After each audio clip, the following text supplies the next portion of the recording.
Hi, everybody. Thank you for joining us at the Singapore Property Show 2021 by MediaCorp and our partners, 99 Group and top real estate agencies, including Propnex, ERA, Huttons, Orange Tea, and SRI. Now, for this panel discussion that we have going on right now here, we will be exploring the topic of how the real estate industry plays a major role in the global movement towards a sustainable future. And more importantly, how does it affect us closer to home? So how does Singapore's sustainable goals have an impact on the properties here in Singapore? And what buyers should look out for in their future homes? Okay, so let me introduce to you our panelists for this session. First up, we have Owen Wee, who is the Assistant Board Secretary at the Singapore Green Building Council and the Principal Architect at Sabana Jurong. Now, in his career, Owen has been involved in a vast array of projects, including the master planning, public housing, private housing, and the NUS SDE for zero energy building. And up next, we also have Esther An, who is the Chief Sustainability Officer at City Developments Limited. Esther has been an active advocate for green building and sustainability for over 2 decades, and she's instrumental in establishing CDL's world ranking leadership in sustainability. She has spearheaded publishing the first sustainability reports in Singapore in 2008, issuing the first green bond by a Singaporean company in 2017, and pioneering a sustainable development goals innovation loan in Singapore in 2019. Esther was conferred the 2018 Sustainable Development Goals Pioneer for Green Infrastructure and a Low Carbon Economy by the UN Global Impact. Esther, I believe you have a presentation prepared for us about the global trends on climate change, the Singapore Green Plan 2030, and sustainability in buildings. Yes, hi, good morning, and thank you for having me and for the kind introduction. Yes, we may be living in a small, little red dot, but we are connected with the world. But let's ask ourselves that whether our world is sustainable or resilient enough to counter all the, challenges that the world is facing. And every year, World Economic Forum actually conducts a global risk report. For quite some years now, the climate-related or environmental-related risks are actually ranked top. And this year, with no surprise, infectious disease becomes the #1 risk in the world. With COVID still, affecting, most parts of the world, and now we are back into an enhanced type, safe measure. But don't forget that the health of our climate, is very, very related to the health of our people and all. And look at this top 10 risks in the world. Climate risks are considered as business and investment risks. And how does it, impact the whole world?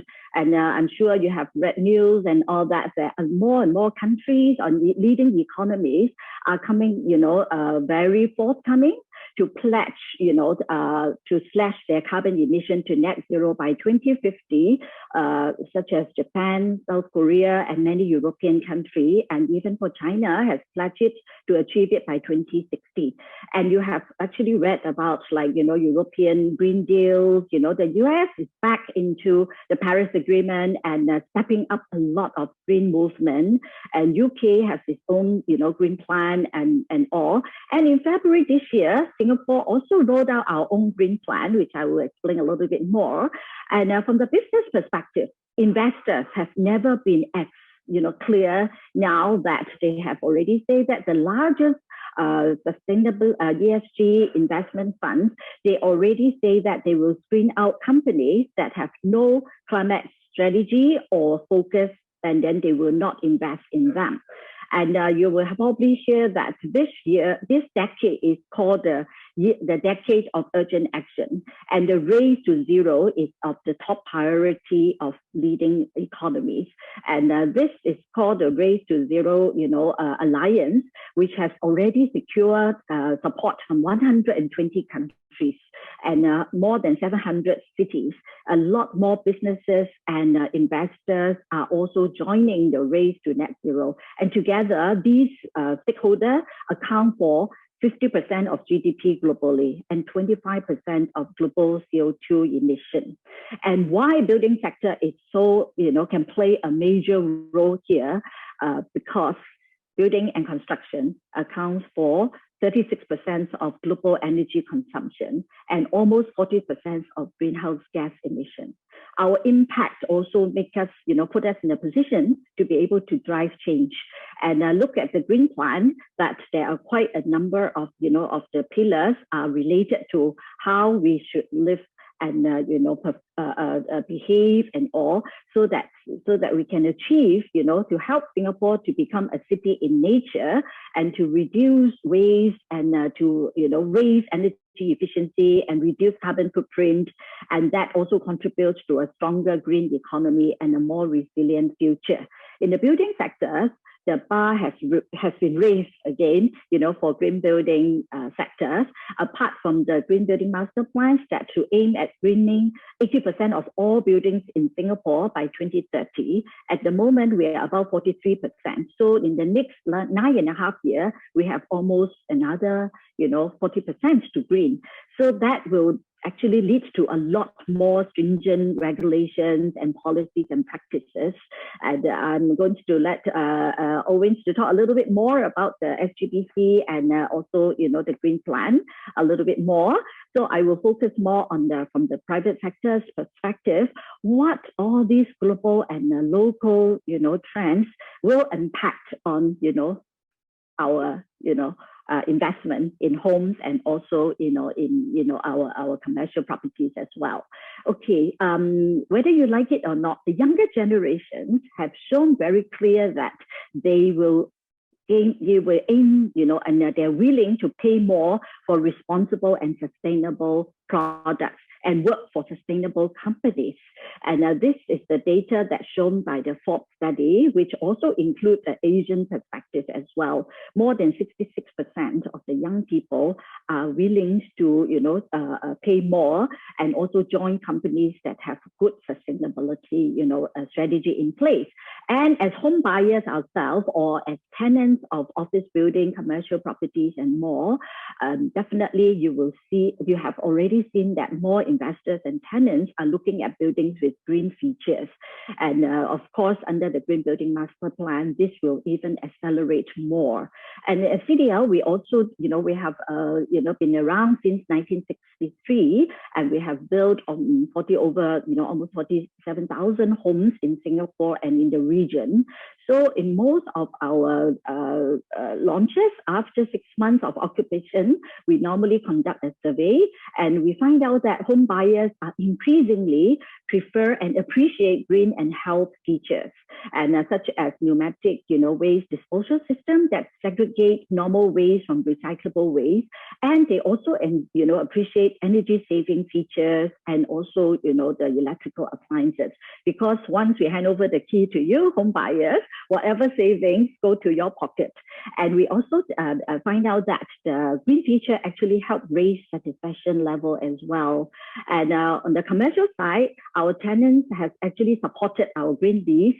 And since 2014, we launched it. We started around 65% participation. Within 3 years, we have achieved 100% green lease.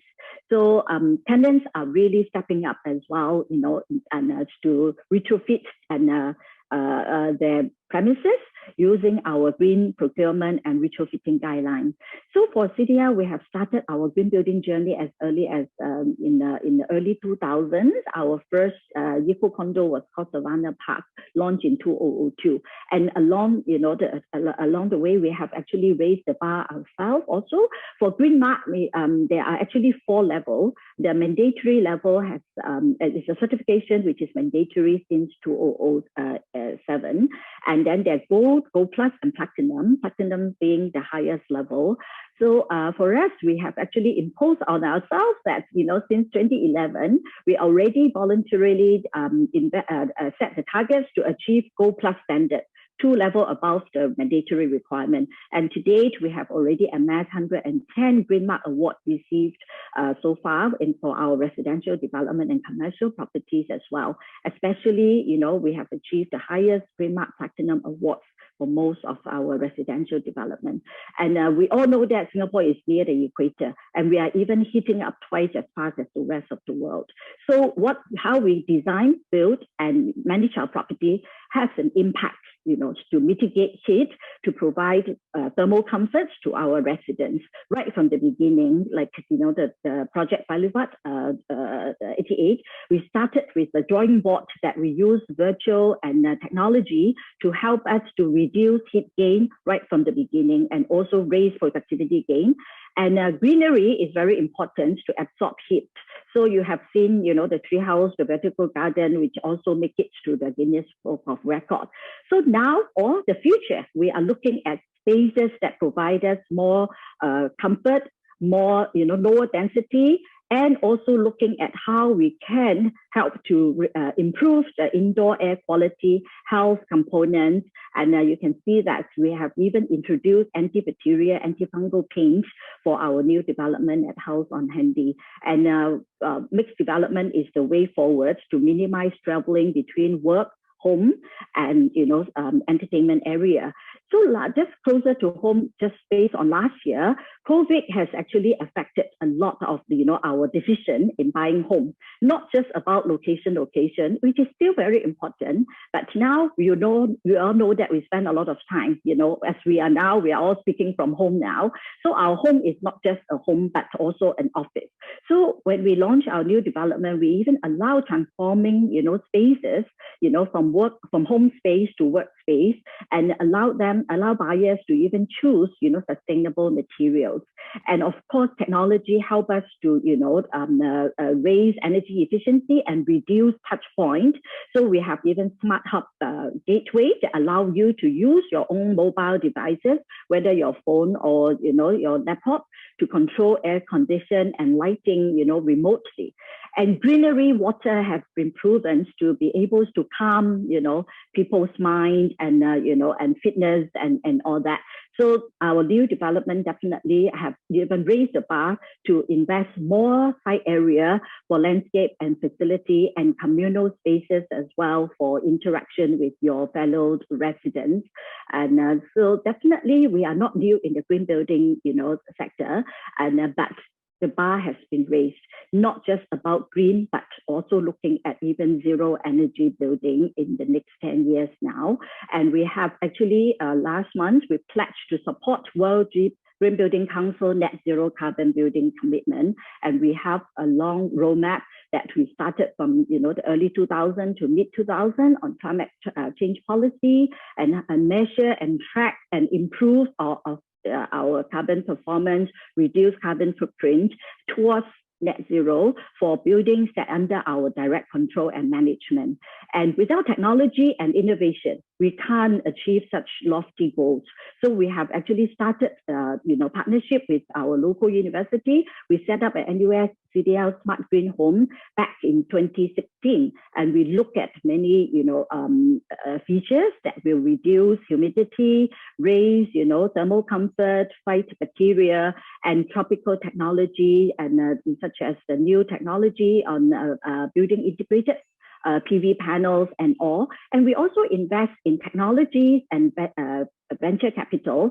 And definitely there are multi-benefits to, adopting green and eco home. And that will also affect not just your new investment, but the resale value of your properties as well. So we all believe that whether it is developer, government, private and public sector and users, consumer, we can all work together to change the climate and change our future. Thank you. Oh, thanks so much for your sharing, Esther. It is really heartening to hear that consumers are really caring about sustainability in their homes and their properties, and also that there's so much that is already being done. There's so much effort that's already being done to contribute to our future of sustainability here in Singapore as well as globally, right? So we've heard about the positive impacts of green buildings and what it can do for us, but what about the challenges? What kind of challenges do we face as an industry in terms of having green buildings or sustainable buildings? Well, definitely, I think technologies and innovations are readily available, but how are we make it, financially and viable, and to, we don't want to, raise the the sales price. So for many years now, we have been, managing it and without, charging a premium on all the green features and all that. And today, green feature and selling points are actually merged. So if we provide more landscape, in fact, surveys show that actually our buyers are very happy with the green feature. And the survey show that more than 80% of them are very pleased with all this recycling feature, green feature, water features, and all that. So hopefully moving forward with more consumers' preference on green home and eco home, and we can, as developer, we can also make it a business case that we can actually move, accelerate the movement even, faster. And as I understand it, we have the Green Building Master Plan in Singapore. And perhaps, Owen, you can give us your take on this one. What is the Green Building Master Plan, and what does it do for us exactly? Okay, the Singapore government has been working on the Green Master Plan for a long time. But it seems that everybody seems to think that the Green Master Plan just came out a couple of months ago. But the Singapore Green Master Plan is already in its third version. So the 2031 is one of our most ambitious targets yet. And I think you saw in Esther's slide, our key deliverable is the 80-80-80. So maybe I'll elaborate a little bit about what is the 80-80-80. The first target, the first 80 that we want to achieve is to have 80% of all our buildings. And please take note here, we are talking about including existing buildings and not just new buildings alone by 2030. Now, this is an extremely ambitious target for any country at all. So, and Esther showed that we are about 43-45% achieved, and that has been what has been done in the last 10 years.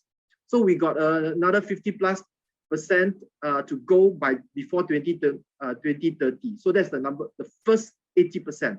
The next 80%, which is slightly new, while we have already got some runway, is to have 80% of all new developments, including residential projects, to be under the SLE. So SLE meaning super low energy projects. Now, super low energy here means that we will be 60%, at least 60% more energy efficient than what was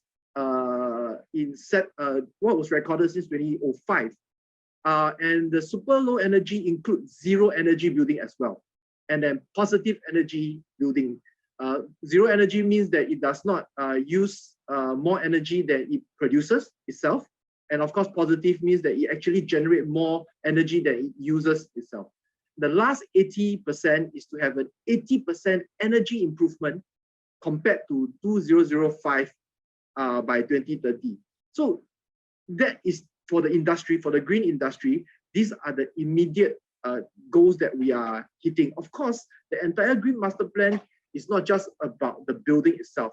It's also about our environment. There are huge and big ambitious targets for the environment, because if the overall environment is not green or sustainable, the building itself, the impact of one building itself or one development itself cannot make such a big impact. For example, you might have the best designed residential project that allows cross ventilation, good sustainable product, but it's in the middle of an unpleasant environment. Instead of somewhere, let's say, where you have a nice waterway, a green park beside you. So all these green infrastructures are very important at the same time. And Singapore is working very hard for the built environment in this new master plan. And the runway is very little. It's the 2030. And you think carefully, it's 9 years. And 9 years is a really short time for such a huge endeavor.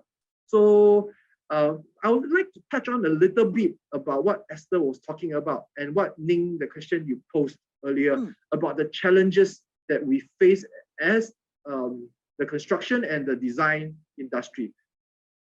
It would seem that most home buyers are very concerned about price and location when you're talking about residential. And the fact that the project is well designed and sustainable is not immediately in the concerns of home buyers. And I urge the home buyers to look carefully at the project when you buy. on top of what is transport and its potential return, etc., the environment that you live in to be green includes not just energy, it includes health. So the building materials that are inside, the environment that you are in, and the health benefits that is generated from having peace of mind, etc.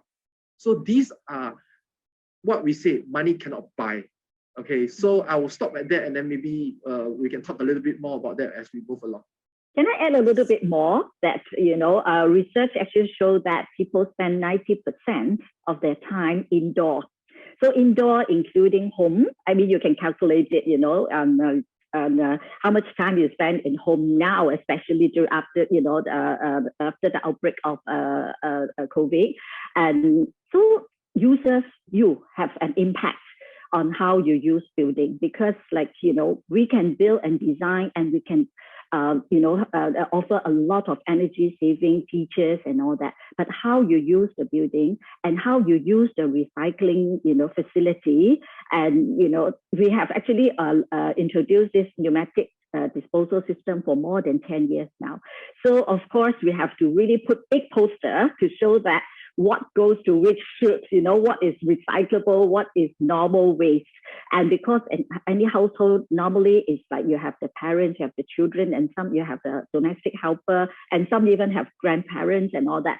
So how can you, educate everyone to, get on board? That is also a bigger quite a big challenge. And of course, when we introduced it in, 2007, nobody really cared too much about climate change at that time. But today we are living in a very different world. And if we continue, with not taking any actions to contribute to, to lower our carbon footprint, the world will not be sustainable. Is this the world that we want to leave behind for our children and grandchildren? So you can see that a lot of global action, national level, everybody, is pushing this agenda. And we really hope that consumers can, step up a bit more. The more you ask for green building feature, the more developer will produce it, will manufacture it accordingly. Yeah. Yes, I do agree that we all have to look at the big picture as consumers ourselves as well. We all do have to look at the big picture when it comes to all of our decisions, especially something as big as buying a home. And Owen, earlier you also mentioned that to most property buyers, it also always comes down to the price, right? So we do know that, for consumers, we do know that being green is often associated with this hefty price tag, and not just talking about properties, but just in general. When it comes to being green, making these sort of decisions, it does come with a bit of, a bit of an investment cost. Now, is that also true for sustainable homes and buildings itself too? Yes, of course. But for the Singapore property price, Esther might know the regional property price a little bit. I have to say, the effort and the cost that goes into building a sustainable home is not truly reflected in the price as yet. As what Esther is saying, it's such a competitive market in Singapore. I have to say, and I've done a huge number of homes, especially in Singapore, and I have to admit that a lot of property and developers usually absorb this particular cost plus time into this cost. So actually, the Singapore buyers are having it good at the moment. But I have to highlight, if you demand and is willing to pay for it, you are going to get a much better quality product at the end of the day. There's only so much the property developers can do to a certain stage without them having a hit on the bottom line. So that's what we are trying to say. And I'm very happy to see that for a property show, there's this segment here that goes a little bit further, not the immediate concern of buying such a it's a huge endeavor for everyone when you buy a new home. But you understand that you're in this on the long term, 10, 15, some people will buy one home and stay forever, okay? So look at what you're getting, and if you pay a little bit more and demand for it, what kind of things will you be able to get better? The health benefits, there's so many studies now out there that shows better daylight, and we are talking about usable daylight and not just glare that comes into your home that brings in the heat at the same time. Better natural ventilation, better indoor air quality, brings so much more health benefits for you who's staying and sleeping in the home, and your kids' concentration, because there are a lot of studies that shows that daylight versus artificial lighting, your kids are able to function better and study, etc. There's so many things out there, but there's so much we can do when the cost and time is involved here, because it takes time to design, and time for a developer is actually more than the construction cost. It's the time that it takes the design and products to be there. So yes, definitely this need to be considered when you're buying a home. Mm. Esther, do you have anything to add to that as well? Well, definitely. I mean, for developer who have built green home, for almost 2 decades now, and to tell the truth, that we have not been really able to, like what Owen says, to factor in, the investment. And of course, I mean, having, started the journey early, we have our own way of cost management and all. And the most important thing is we can offer the value for money to, for our home buyer, because, it's $1 million investment for our home. It's not cheap. And we want to offer the best for our, home buyer, not just about green features alone, but the overall quality, design, and then everything that, will help, the home, make your home a very good investment. But definitely in the long run, if I can quote you an example, if you, just now I show one of the project called Treehouse Condominium at Dairy Farm Road. And I still remember when we wrote it out, when we launched it, and then we hand over to the NCSC, there was quite a lot of questions. It's like, oh, okay, this is a vertical garden, very good branding, make it to a Guinness record. But what about the maintenance? Would it cost us more when we take over? And at that time, of course, there are people who are very supportive of it, because it really helped to reduce the heat gain of the 48 units behind this wall, which is west facing, and reduce it by up to 3 degrees. That means when the indoor is cooler, you will use less of air conditioning. So the benefits go to the residents themselves as well. And to tell the truth, that the time has changed so much. And last week I was back, in the condominium actually for a few weeks of filming by BBC, to showcase that how what sort of biophilic building design that CDL has that make it to the global standard. So we featured this building, and they were so impressed with this building. And when I looked at the vertical garden, it's so beautiful and so lush, and you can really see a lot of lovely butterfly and insect and all that. So now I met quite a number of residents. They are also proud owners of it, and in fact, they invite us to meet them and to talk about their new investment into their condo. And they even have the first coffee counter installed in the residential now, in their development. So time has changed, people have changed. So the mindset is very different now, for our home buyer. So the more you want it, and please, let us know. We will be more than happy to see what we can align. We are always trying to anticipate change rather than we hear from consumers. So we hope that it's about time consumer can tell us more. And we do have young buyers that share that they really like the recycling facilities, that they can use it and that they can contribute to reduce waste. Yeah. Maybe I'll just add on to what Esther's saying about young buyers. Esther showed an earlier slide on the survey that was done internationally. SGBC and BCA also recently did a study, much more recent, I think it's just in the last 6 months. And the results are similar, that younger people, and we are talking younger, we are talking about people about under 35, okay? And they are much more willing to pay, that's one thing. And they are much more concerned about the environment than our generation. And that would also mean that if you buy a home today, and I think Esther already showed the what we call resilient asset, meaning that you buy an asset, you want to make sure that the value is protected.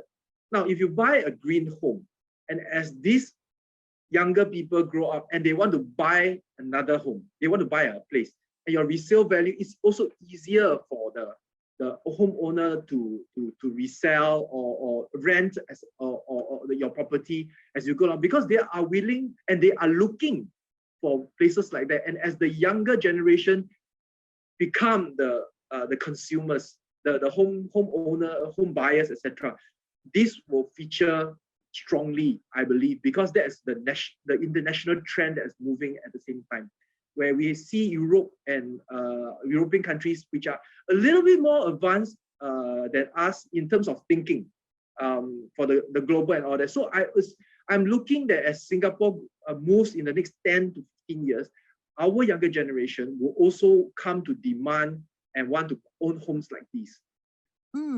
Yes, I do agree with you that the younger generation are definitely much more environmentally conscious buyers. Now, for these people, right, if they want to become more savvy when they're shopping for homes, when they are going around to the showrooms, they're looking at different options available to them. If they want to become more savvy, what are the key factors that they should look out for in the design of the project itself, as well as the units? You know, what should they be looking out for when they're evaluating the condo development? How can they tell if it's designed to be sustainable? Maybe I'll start here before that Esther can add, because for the lay person, seriously, and you are buying in Singapore, just buy a green mark home. The green mark, the BCA green mark home is a very good benchmark because it's reputable. It goes through a very robust checking by the government.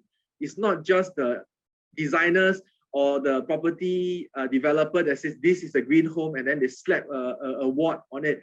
No, it's a very stringent auditing process from design, submission, approval, and when the building is built, the officer actually goes to the building and look for those things that you mentioned that will be there. Aircon, better taps, your greenery, they count every single tree there, you know. You tell them that because there's a green prop ratio design, like what Esther's saying, you want to have a greener place, right? So the environment, so there's a criteria for green prop ratio. So they actually count the trees. You know? If you say you plant 10 of those trees there, you better make sure that there are 10 of those trees there. So that it's a very robust and very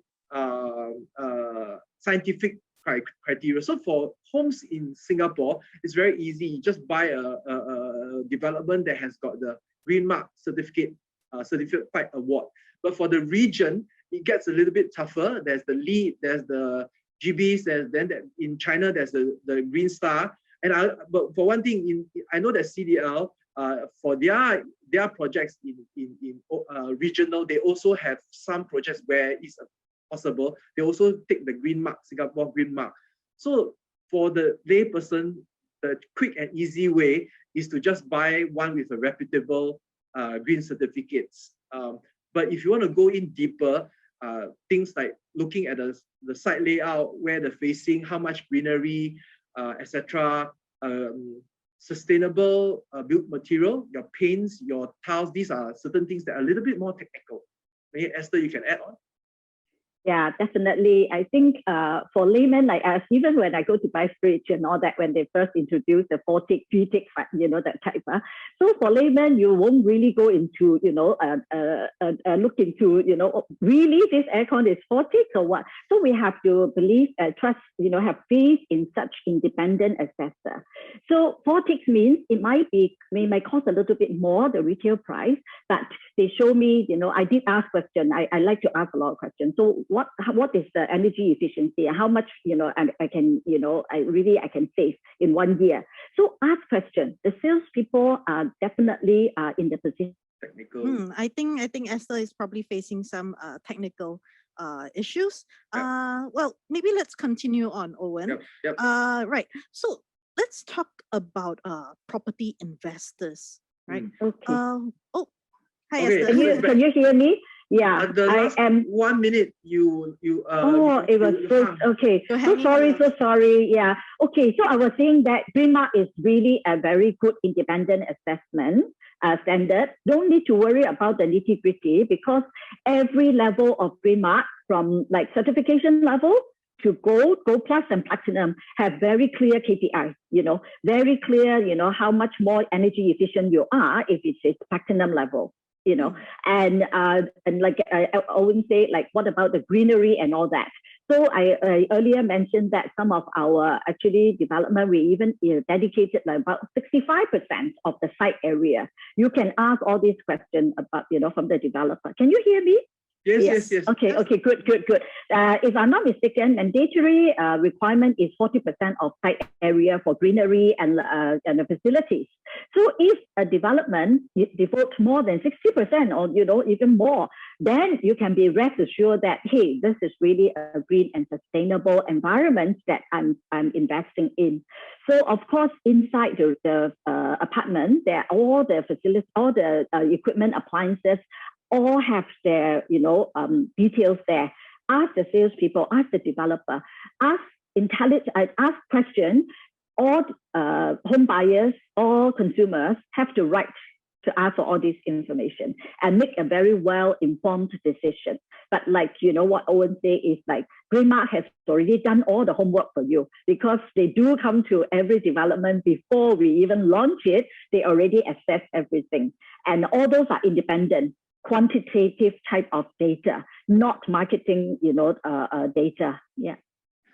And just to add one point before going back to Ning is that, like what Esther said, ask the questions, ask your property agent and the developers. And SGBC is working very closely with the Association of Property Agents, and we are actually helping them know a lot more. So there are courses that we have started for all the property agents. So ask the property agent the questions. If it's too technical, ask the developer, and then the developer will ask the architect or the engineer. Ask questions. It's $1 million product. Ask the questions. Once you sign on the dotted line, you want to ask the questions. Also a bit more difficult to ask already. So ask the questions, and the answers are also readily available by all the different sources. Yeah. So that's what we look out for. Ask questions and look for the certification of the project. All right. So before we move on to the Q&A segment where we answer the questions that have come in from the audience, I'd like to remind everyone to just remember to sign up for our lucky draw via the link below, right? You might just be one of the 2 lucky winners for this $100 cash prize at the end of this session. And we have lucky draw happening every session, every webinar session that's going on today, as well as next weekend. So do sign up, increase your chances of winning, register for all the different webinars that we have available for you on the Singapore Property Show 2021. All right, let's check what questions that we have from the audience. All right, so I think this is pertaining to what we were speaking about before, the kind of plans that we have from the nation perspective. So this question has come in from Josephine W. So she says that, what we've discussed so far is really interesting, and she thanks us for it. And she's asking, what about existing properties that are already out there in Singapore, right? Are there any plans to improve or enhance these existing buildings with more green or eco-friendly features? Or are the plans currently that's happening more focused on new developments only? Maybe I'll take this one first, Esther. Please. Yes. The Singapore government, together with Singapore Green Building Council, is very well aware of existing building, the challenge that we have for existing building. And the existing building regulation has been out since 2012. And this is mandatory. Meaning that if you have an existing building and you are going to retrofit it, because buildings get old and you do retrofit or you do renovations, you come under the mandatory requirement to, under the existing green building, green mark criteria. But I think what the question might be, and that's for commercial, okay, that's for commercial. And we are making good headway in that. So all commercial buildings existing, we are trying to catch them at this juncture of the building life cycle. which is when they are about 20, 25 years old, and all the lighting, all the aircon become old. So we catch all those that will need replacement, and they come under the code. They have to adhere to it, and like all the codes, right? The BCA auditor, the government will go down and audit all the things, so they make sure that when you do your work, it's to code. And for existing building, there's also certification Gold, Gold Plus, and Platinum. Now that's for commercial building. The challenge comes for residential when it goes to the MCST. Okay, because it becomes, and most MCSTs are run by the residents themselves.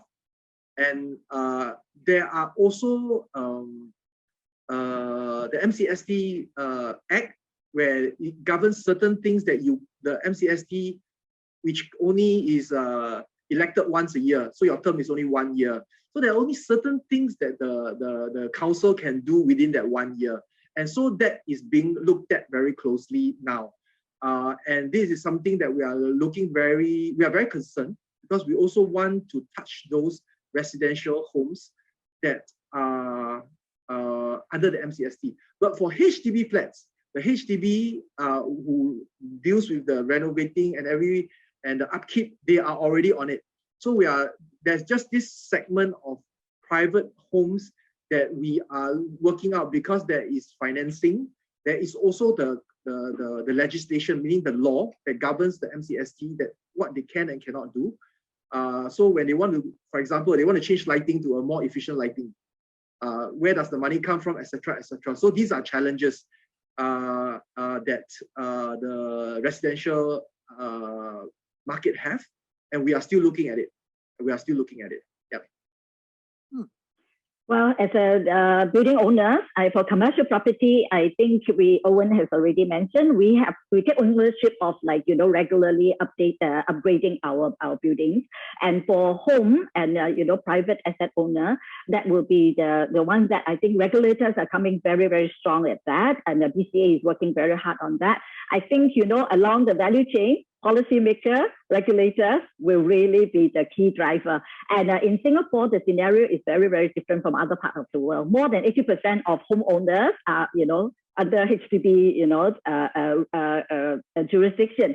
So HDB has always been very forthcoming in, looking at energy efficiency and all that. So I'm very positive that, the existing building will catch up. But globally, we all know that greening a new development starting from drawing board with new technology is less challenging than greening a 40 years old building. But that is something that we need to focus on, and I think there are definitely plans in place under the Singapore Green Plan and under the 80-80-80 plan by BCA to align with the global standard. Yeah. So we have another question from Jean, because we've been talking about condos or HDBs so far. So Jean is asking about for landed property. So Jean is facing difficulties with builders who are actually quite resistant when they ask for solar panels, and the builders are actually saying that it's not worth their while. So even though these owners, they want to go green, they are actually facing obstacles, in their way, of making their property more sustainable. So how can the SGBC help in this case?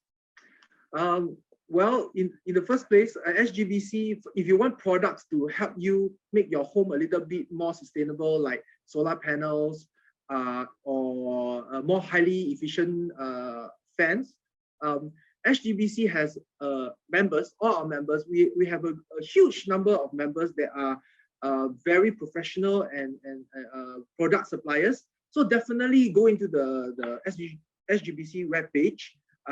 And you will be able to find a list of electrical, architectural products that comes with the installer and suppliers. And you probably have to work with your builder. You probably have to insist on your builder. If your builder are a little bit resistant, then you might want to, as they say, check three different builders before you make a decision. You send out, these are some of my criteria, and one of my criteria is that I want solar panels, and I need a greener home. I need to do a light wall so that your wall is, and then you ask these three builders. can you do this item? And then you make a decision on that. And landed properties are home owned, and actually you do have a lot of say. If you are a landed property owner, you do have a lot of say. And I have friends who own landed properties, and they are doing solar panels, etc. On the, it's just whether or not you have the source, whether you are able to connect to the correct people. And the SGBC website do have all these products people to help you. Right. So let's talk about this is a question from Chan, right? He wants to know about the materials in the home because okay, we have luxury properties, you know, they are kind of on the rise right now, getting more and more popular right now. And luxury properties tend to like to use more expensive natural type materials like marble or stone materials. Now, are these sort of marble or stone materials considered green or sustainable? Okay. There are always different segments when we are dealing with different homes. If you ask a straight-on person, the answer will be no, because it is detrimental to the environment. But there are suppliers that do very good work with natural materials at the same time. It's a cleaner way. It's just like you asked whether or not burning coal to get energy is good. Okay, obviously it's not, okay, but there are better ways to extract and burn and extract, because certain segment of the industry will demand certain materials, okay, but there are inside the products, the SGBC product list, very good product that is almost similar to a marble product. Okay, you do not actually need to use the real marble. Okay, there are very nice product which I personally use quite often, and the end result is fantastic. It's no different from the real thing. Okay, and one other thing, natural product being natural will have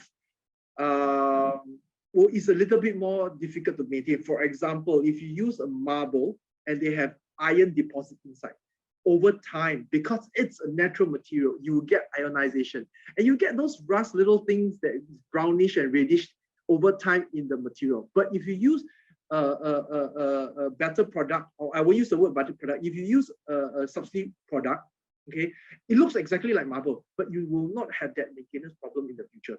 So these are things that you might want to think about when you ask for certain products. And you can always ask, like I say, if you are going to buy a luxury home, you can always ask the developer, what are you doing? What are you using? And with all this feedback, sooner or later, different product developers will understand where the consumers is asking. So always it's about consumers making demands for the things that they want and how they want their future homes to be like, especially in terms of sustainability. Now, thank you so much, Owen and Esther, for the insightful session that we've had today, right? So much things that we've learned and so many things that our audience will know to ask for now when it comes to buying a home. And now we have come to the end of the panel session. So thank you very much, Owen and Esther, for sharing with us your knowledge and insights.